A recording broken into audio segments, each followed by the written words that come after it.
So this morning I wanted to share one of my, I don't know if it's a favorite story, but it's definitely a story that I find intriguing in the Old Testament, and it involves the rescue of a young woman. And I myself was involved in a rescue not too long ago. It didn't start out as a rescue. It started out as I want a puppy. And I told my husband, I want a puppy. You have a dog. She loves you. I want a dog to love me. And I knew exactly what kind of dog I wanted. I wanted what is called a Moxie. It's a cross between a Maltese and a Dachshund. And so I began to do what anybody does when they want a puppy and they don't have a lot of money. I went to Craigslist. And I bought my puppy off of Craigslist, and within 24 hours, it no longer became just a puppy, it became a puppy rescue. He started to exhibit signs of not feeling very well, so I got Mookie on Saturday. On Sunday, oh, that's a Moxie. Don't show that yet. Don't show it, don't show it, don't show it, don't show it. I got Mookie on Saturday. I had to take him to the vet Monday. This is during COVID, so this is when they come out and take. I still don't know how much money I've spent on this dog because I never actually was handed a bill, and I didn't want to look it up. So took him in on Monday. They said, you know what, it looks a little like parvo, which is the puppy-killing disease. And so they tested him, and they said, no, he doesn't. It came back negative, so just bring him home, do this. Well, it was getting worse. I brought him back into the vet on Tuesday, and they tested him again and said, oh, it is parvo, the puppy-killing disease. And so at that point, I started syringing food down his throat, trying to give him honey so he would eat. I was washing his paws all the time because he'd have diarrhea and walk through it. This was my week. So that was Tuesday. Brought him back in on Friday. By this time, the vet and I are like best friends. I haven't met her face-to-face, but we've been talking and texting, and I brought him back in on Friday. Brought him back in on Saturday, so within a week of having him, I've been at the vet, 4 or 5 times. My son's getting married that Saturday as well. So brought him back in Saturday, and then, like I said, I was texting my new best friend, the vet, and on Sunday was saying what was happening, and she said, oh, this is the ugly side of parvo. So I think you should probably just plan on bringing him in Monday and saying goodbye. So I had kids in to see their brother get married. I said, say goodbye to Mookie. This is probably the last time you're going to see him. We don't know what happened. Something happened through Sunday night to Monday morning. He was a different dog when we woke up. Took him to the vet. She's like, yep, he's fine. He is going to make it. Yeah. So fell in love. So that's a Moxie. That's what I thought I was buying. Like I said, I wanted a 10-pound dog. When I brought him to the vet, I said, the first time, I said, how big do you think he's going to get? She's like, 15. I'm like, oh, 15 pounds. I really wanted it under, closer to 10. Now you can show Mookie. Mookie ended up 40 pounds. Doesn't look anything like a Moxie, does he? My husband had his DNA test done for him for me for Mother's Day. 17 different breeds. Chihuahua was the highest, at 17%. Yeah, Boxer was the next highest. He also, another breed in there was Mexican street dog. You can look that up. It is a breed. It says Mexican street dog, and it says has an ocean of DNA. All right. So 17 different breeds. Do you know what 2 breeds were not on that list? No Maltese, no Dachshund on that list. But Mookie is worth every pound. He's worth the rescue. He is the love of my life. My husband will sometimes say, do you love him more than me? And it's like, well, no. I think no is the right answer. But I think rescue is in our DNA. And that is because God is a God of rescue. Look at these verses. Psalm 68:20, our God is a God of rescue. Matthew 1:21, you shall call his name Jesus, for he will rescue his people from their sins. Luke 19:10, Jesus said, the Son of Man came to seek and to rescue the lost. And this is what I want to talk about this morning, is this heart of rescue that God has, the rescue heart of God. And so we are going to look at the story of Hagar. It is in Genesis chapter 16. So if you have a device or you have a Bible, go ahead and turn there. I do want to say this. As we read this chapter, you're going to hear the names Abram and Sarai. God would, in the subsequent chapters, change their names to be Abraham and Sarah, same people, all right? And sometimes you'll hear me say Abraham instead of Abram, same person, okay? So just give me that grace, all right? Genesis chapter 16, verse 1. Now Sarai, Abraham's wife, had borne him no children, but she had an Egyptian slave named Hagar. So she said to Abram, "The Lord has kept me from having children. Go sleep with my slave. Perhaps I can build a family through her." Abram agreed to what Sarai said. So after Abram had been living in Canaan 10 years, Sarai, his wife, took her Egyptian slave Hagar, gave her to her husband to be his wife. He slept with Hagar, and she conceived. I want to stop here because this is just 4 verses, and there's so much going on in these 4 verses. So let's unpack this a little bit. It says in verse 1, Sarah, Abram's wife, had borne him no children. And then in verse 3, it says Abram had been living in Canaan for 10 years. So let me backtrack just a little bit. In Genesis chapter 12, we find Abram and Sarah arriving in Canaan. So this would have been 10 years prior in Genesis chapter 12. Also in that chapter, God has a moment with Abram and tells him he is going to be the father of a nation. So here we have this promise of you are going to have a child and descendants. God reiterates that promise in Genesis chapter 15 and tells Abram to look at the stars, and he says, you're going to have that many descendants.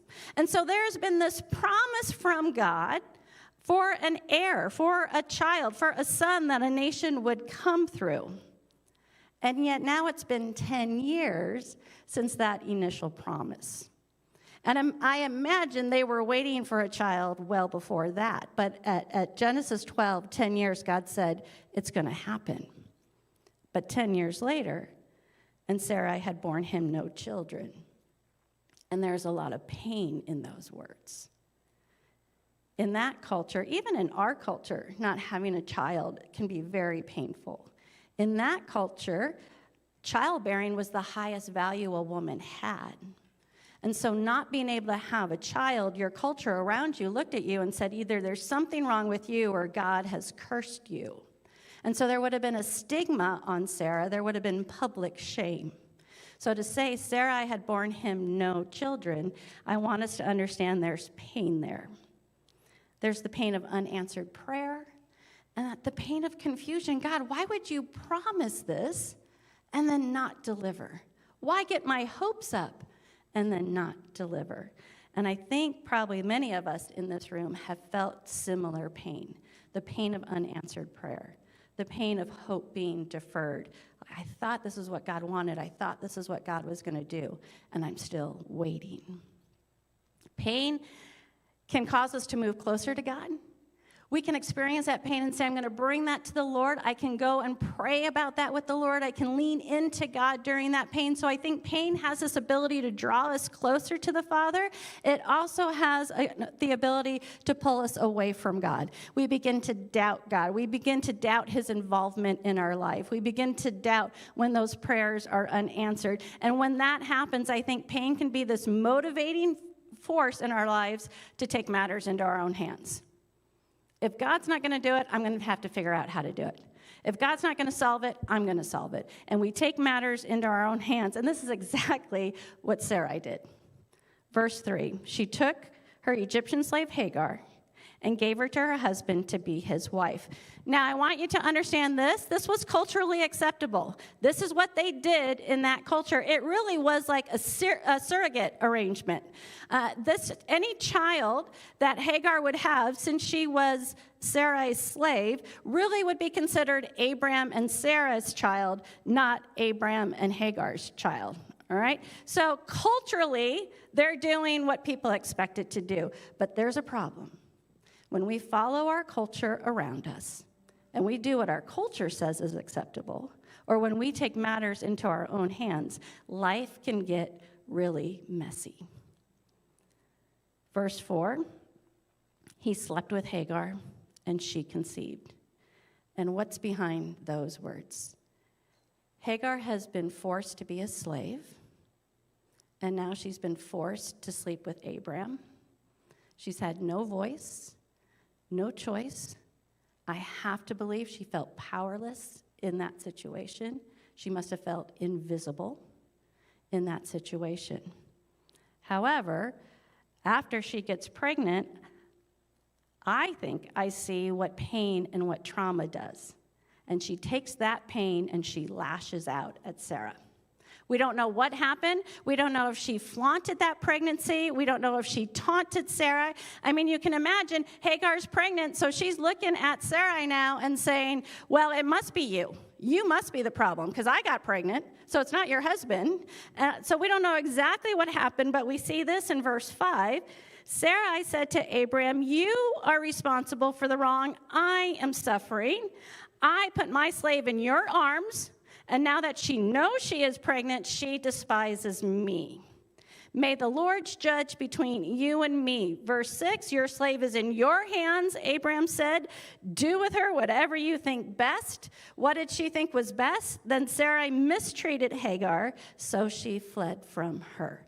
This is messy. This is what happens when we take matters into our own hands. This is what happens when we follow the culture around us. We have Sarai accusing Abraham for her idea. Did you catch that? This is your fault. Well, whose idea was it? All right. We have Hagar lashing out at Sarai, and we have Abraham, the father of our faith, being complacent and apathetic and taking no responsibility for what's happening in his home, and that gives Sarah permission to mistreat Hagar. And how bad was that mistreatment? That Hagar thought her only option, being a young woman and pregnant, was to run away. This is bad. This is dysfunction. This is pain. This is trauma. And it is into this mess and into this hurt that Jesus steps into. And he would do the same thing 1,000 years later when he comes to the cross. Verse 7 says, the angel of the Lord found Hagar beside a spring of water in the wilderness along the road to Shur. Most commentators and most theologians believe this angel of the Lord is a pre-incarnate Jesus Christ. Jesus incarnate was Jesus in the flesh. Jesus pre-incarnate is Jesus in human form, but not human flesh. And so we have Jesus coming into this mess. I find this so great about the rescue heart of God. Jesus could have easily have said, this is your mess. We promised you that you would have a child, but you had to take things into your own hands. You made poor choices. You didn't take responsibility. This is your mess. You clean it up and not gotten involved, but that's not who our God is. Jesus comes right into that mess and that dysfunction because he's on a divine rescue mission for that young woman in the wilderness. And if anybody here is in a tough situation, or if you've taken matters into your own hands, or you're going through some pain, I want you to know that Jesus wants to do the same thing. He steps into our situations, and he provides hope and healing and transformation. Two things I want us to know about the rescue heart of God this morning. Our rescuer sits in our story. This is my favorite part of the whole chapter, verse 8. It says that the angel of the Lord said to Hagar, Hagar, slave of Sarai, where have you come from and where are you going? And I'm running away from my mistress, Sarai. She answered, I love this. Here's this angel of the Lord, the pre-incarnate Jesus. He knows the answer to these questions. He knows what's been going on. He's already got a plan for her future, but all he does is says, hey, where are you going? What's the plan? And he just sits in Hagar's story, this young woman who has felt invisible, who has been enslaved, who has been treated poorly. The angel of the Lord comes to her and says, just tell me your story. And with that simple action, he honors her voice. He listens to her pain, and he restores her dignity. There's a quote that you might have seen before. It says, people start to heal the moment they feel heard. People start to heal the moment they feel heard. Isn't Jesus so good at that? Where have you come from, and where are you going? My daughter, Sterling, this is my daughter, Daphne, that's here with me this morning. My other baby in the family, Sterling, when she was like kindergarten, early elementary, she wanted a Band-Aid for everything, right? I mean, like gently bump into a wall, I need a Band-Aid, trip over something, I need a Band-Aid. She would ask for it so often that I said, Sterling, I need to see blood before you ask for a Band-Aid. But Sterling is the child that didn't deter her. She would just continue to ask for Band-Aids. And then I had this revelation. I'm like, you know what? God has financially blessed my husband and I in such a way that I can afford Band-Aids. And so I went to Costco and I bought a big, giant box of Band-Aids. And I gave it to Sterling. I said, these are your Band-Aids. You can put it on whenever you want. Just stop bugging me, Mother of the Year. Stop bugging me. And gave her the Band-Aids. But why do kids love Band-Aids, right? And kids don't want the flesh-colored Band-Aids, do they? We want to hide our pain. Not children. I want the bright, pink, Hello Kitty, Paw Patrol, whatever. The brighter, the better, the neon, whatever. And why is that? I think it's because when they are on the playground, they want people to notice. A Band-Aid is a great playground story. It's going to bring attention. You're going to get on the slide. Someone's going to see the Band-Aid. Oh, what happened? Oh, let me tell you all about it, right? Now, are those kids looking for a doctor on the playground or some? No. They just want someone to hear their story. People start to heal when they feel heard. And Jesus does this so well, and he comes into that wilderness to Hagar, and he says, where have you come from? Where are you going? And then thousands of years later, Jesus would come to our earth, and he would walk in our stories. And then he would take all the pain and the hurt, and he would put it on the cross with him. And he would rise from the dead, and he would leave that pain and that shame down in the grave. Because that's the rescue heart of God. And when we are in relationship with God through Jesus Christ, then I believe he asks us to do the same for the people around us. That he just wants us to sit in people's stories. I believe that this is the most simplest and effective way that we can make a difference in our world is by sitting in people's stories. Take a refugee out to lunch. You don't have to solve the immigration problem. You don't have just take a refugee out to lunch and hear their story. Do you know someone that's fostering or adopting a child? Take them out to lunch. Sit in their story. Sit in their child's story. If there is an injustice in this world that stirs your heart, I know, I ran our global impact ministry at Canyon Springs Church. I've been into this world. I know that it can feel overwhelming. But I have found that when I just simply sit in somebody's story, that in those moments, I am bringing Jesus into that story, and I am giving that person honor and dignity. So what stirs your heart, just don't get overwhelmed. You don't have to fix it. Just sit in it and see what God does. I've already mentioned that there's this injustice in the world that I was exposed to a couple years ago, and now I've gotten more officially involved in.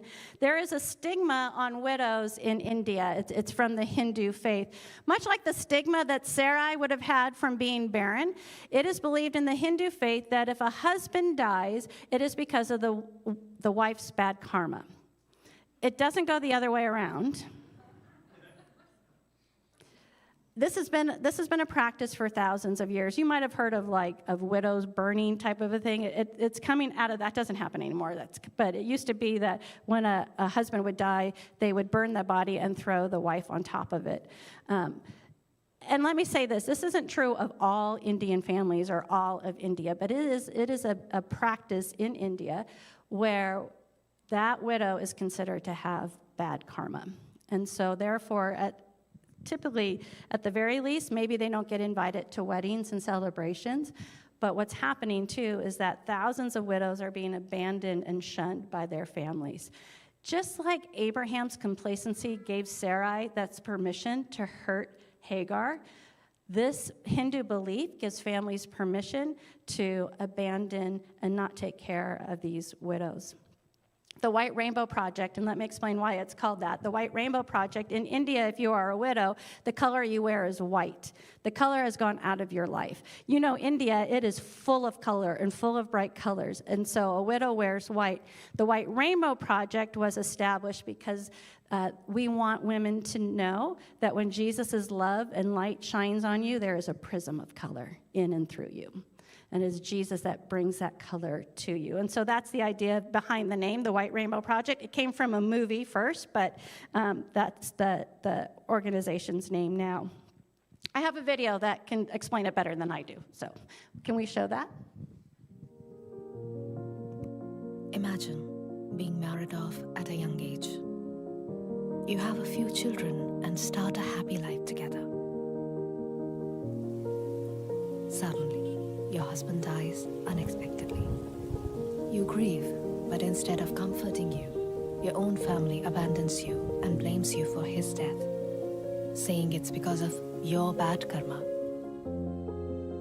Because of this, tragically, thousands of widows are abandoned and dumped in the city of Vrindavan, known as the City of Widows, left to an uncertain fate.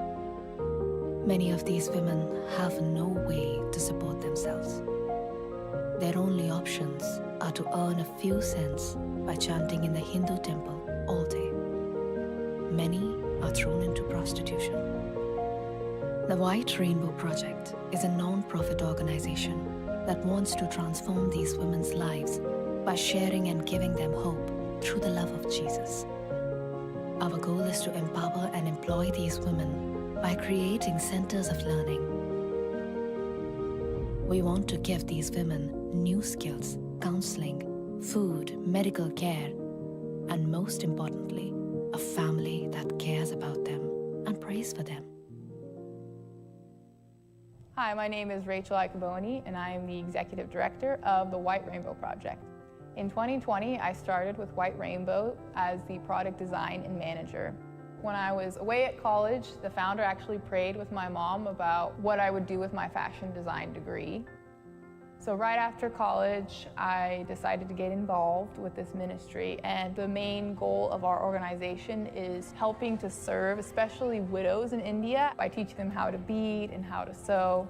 So we provide them with health care and basic necessities, groceries, so food and water and shelter. And ever since I've been with White Rainbow, I've really seen God move mightily through this ministry and in these women's lives.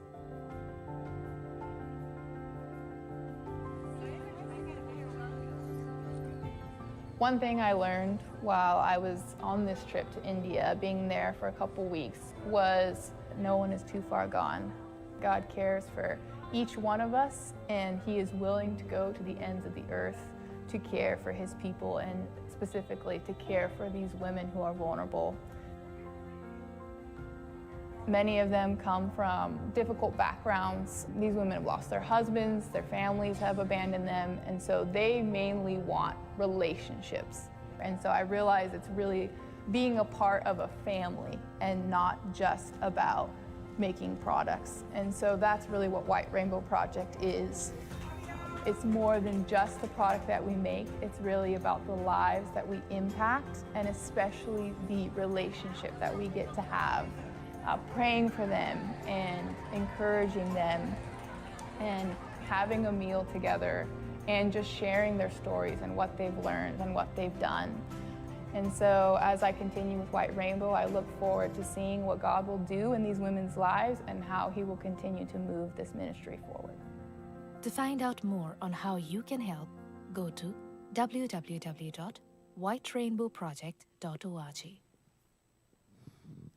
Rachel's first trip was also my first trip, going to India with her. And on that trip, I met Mahendri. You notice some of the they're not widows, the women in pink, the younger ones. We have two centers. We have one in northern India in the city of Vrindavan, the city of widows. And we have one down south that works with widows, at-risk widows, in areas where there's a high alcohol rate and so among the men. And so a lot of these women are at risk and facing an uncertain fate. They do the sewing, and then the northern are the older widows typically, and they do a lot of the beading. But in Vrindavan, in the north, I met Mahendri, and I actually have her picture on this table. I didn't even realize till I brought it this morning. Oh, that's Mahendri. And Mahendri's story was that when she was 12 years old, she was forced to marry her sister's husband. Her sister had died, and so the family made Mahendri marry her brother-in-law. Her sister had had a couple boys, and so Mahendri, at the age of 12, became a wife and a mother. Her husband was alcoholic and abusive, and they had a couple children of their own, but 8 years into that marriage, he passed away and left her as a widow. So she was then a widow raising, I think, around 5 children. The boys, when they got old enough, the boys that she came in, her sister's boys, they abandoned her to the city of Vrindavan. She lives in a village right outside there. This is a common tale. I mean, what is so... even this last trip, I went again this last year, the stories of abuse that these women are facing, because it's worse to not be in a family than to be. So a lot of them are going back to families that are abusing them and have permission to do so because of this Hindu faith, that it's your bad karma and you need to walk this road. Asha and James, here's the light in the story. Asha and James are our in-country partners that travel to Vrindavan and to southern, to India, to be involved in these women's lives. And I'm telling you, the greatest gift they give to these women is that they sit in their stories.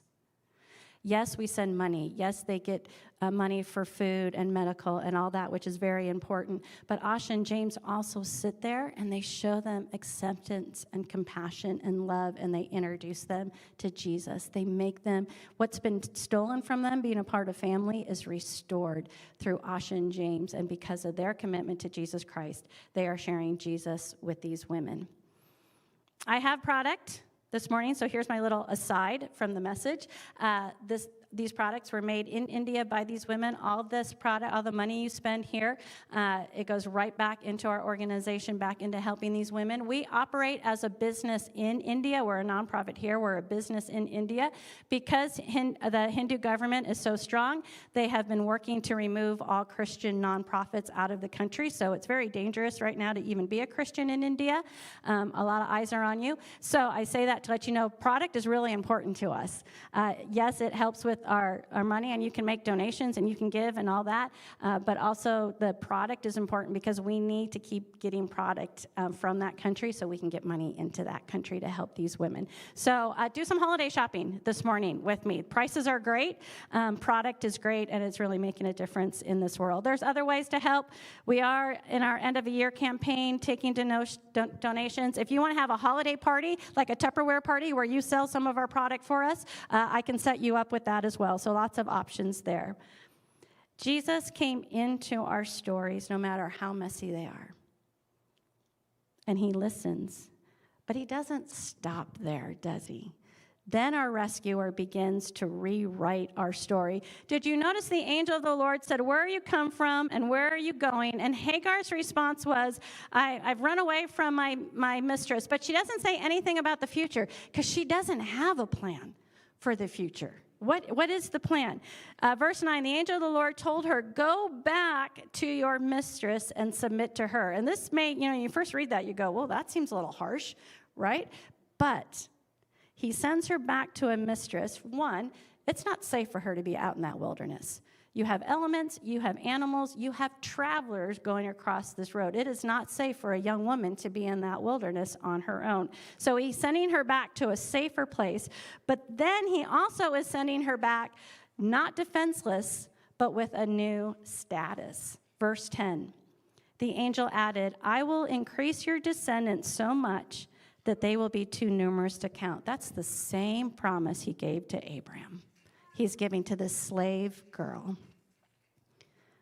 Verse 11, the angel of the Lord also said to her, you are now pregnant, and you will give birth to a son, and you shall call him Ishmael. Ishmael. Do you know what Ishmael means? It means God hears. Isn't that beautiful? For this girl who has not been heard or seen, he says, you're going to call your son Ishmael. So she is returning with this direct revelation from God, with this command to name that boy Ishmael. And we know that Sarai and Abraham received that because they named the boy Ishmael.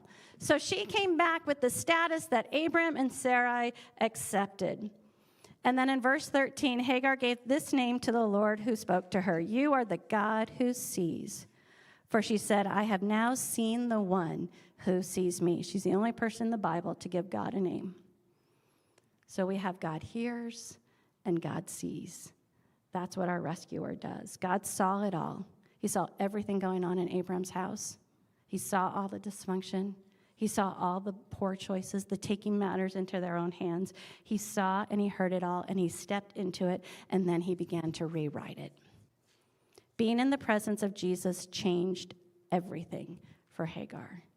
And this is what I'm seeing going on in India, in these centers, that stories of being abandoned and of being told that your bad karma are being changed. I have a photo, I think, of...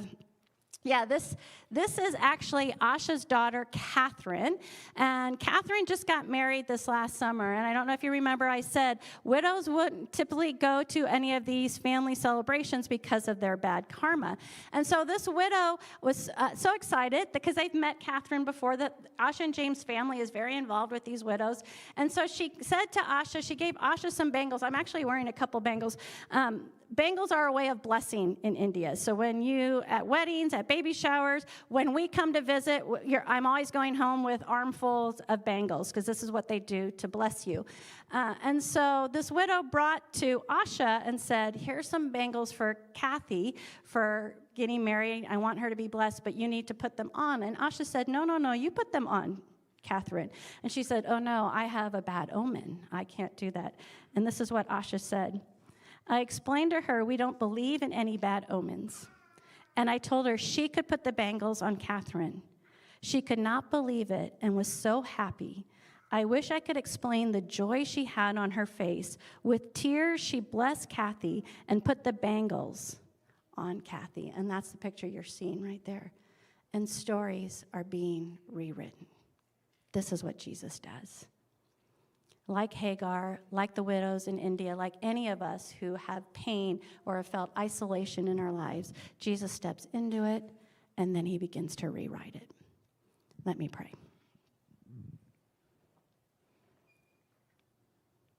Heavenly Father, I thank you so much for this opportunity to open up your word, to look at the story of a famous family in the Bible. And I think of the bridge, and I think of their statement, a perfect place for imperfect people. This is what we see in the Bible, just imperfect people. And yet, Lord, you bring your perfection and you step into it. But you don't just stop there. You also begin to rewrite it. And you don't disregard our past, and you don't erase our past, but you use it and you restore it and you redeem it. Father, I pray for anyone in this room that is just in the moment. Maybe they're just wrestling. Maybe their pain is causing them to doubt you. Father, I pray that this would be just a moment for them to say, no, I have to keep clinging to the Lord. I'm going to keep leaning on the Lord. Because when we step away, when we take matters in our own hands, it's not good. So I pray that we would take our pain and our confusion and our unanswered prayers, and we would continue to lay them at your feet. And Lord, this morning, just with my friends here at the bridge, I pray for those widows in India.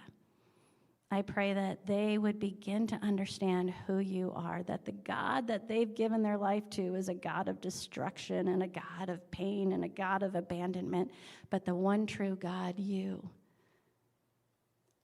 step in and you rewrite stories and you love them and you honor them and you want to bring dignity and family back into their lives. And so we pray protection over Asha and James and the work that they are doing, even as difficult as it is in that country. We thank you for their courage and their reliance on you. So this morning we pray a special blessing over that family and over those widows. In your name, amen.